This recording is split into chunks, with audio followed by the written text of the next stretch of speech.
Bagamat hindi nga raw indikasyon ang mga nagdaang lindol na sunod-sunod na ang pinangangambahang malakas na lindol sa Metro Manila, sinabi naman ng PHIVOLCS na hindi pa rin daw dapat maging kampante. Iminumungkahi ngayon ng ahensya ang pagsagawa ng ikatlong Metro-wide earthquake drill. At para sa detalye may ulat on the spot, si Lia Manyalak del Castillo. Lia? Rafi, Connie, bagamat sunod-sunod na nga ang nagiging lindol sa bansa, ayon sa PHIVOLCS, wala itong koneksyon sa isa't isa.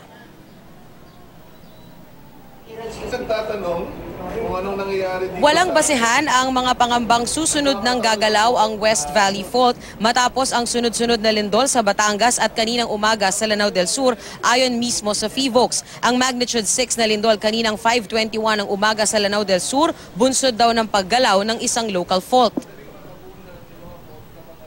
Hindi po konektado sa West Valley Fault, so hindi po totoo yung mga haka-haka na kesyo meron ng maraming lindol sa Batangas ay susunod na ang pagkilos ng West Valley Fault.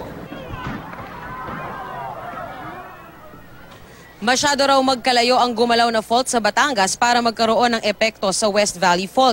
At kahit sunod-sunod daw ang lindol sa Batangas, hindi raw ito magiging isang major na lindol. Para magkaroon ng epekto sa isa't isa, dapat daw ay magkakatabi ang gumalaw na fault. Sa kabila niyan, dapat pa rin daw paghandaan ng publiko ang posibilidad ng magnitude 7.2 na lindol sa Metro Manila. Kaya't sa pulong kanina ng Manila Disaster Risk Reduction and Management Council o MDRRMC, iminungkahi ng PHIVOLCS na kasana ang 3rd Metro-wide earthquake drill at dapat daw sa mga komunidad na ito gawin.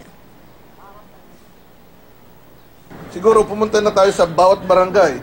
Magkaroon ng barangay level preparedness and evacuation drill sa bawat syudad o bayan dito sa Metro Manila.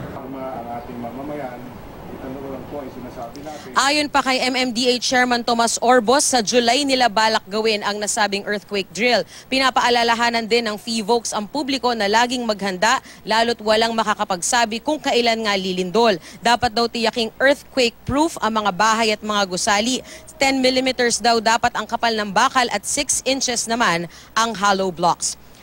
Sabi pa ng PHIVOLCS, Connie at Rafi, ay normal daw yung occurrence na minsan nagkakasabay-sabay yung paggalaw ng ilang fault. Noon nga raw 1990s nagkataon din na sa isang buwan ay magkakasunod na nagkaroon ng major na lindol sa bansa. Rafi? At siguro, Lia, mailagay na rin natin sa konteksto na araw-araw talaga ay may lindol sa Pilipinas, lalo't na nasa Pacific Ring of Fire tayo. Hindi lang talaga natin nararamdaman pero daan-daang lindol ang nagaganap kada araw. Maraming salamat sa iyo, Lia Manyalak del Castillo.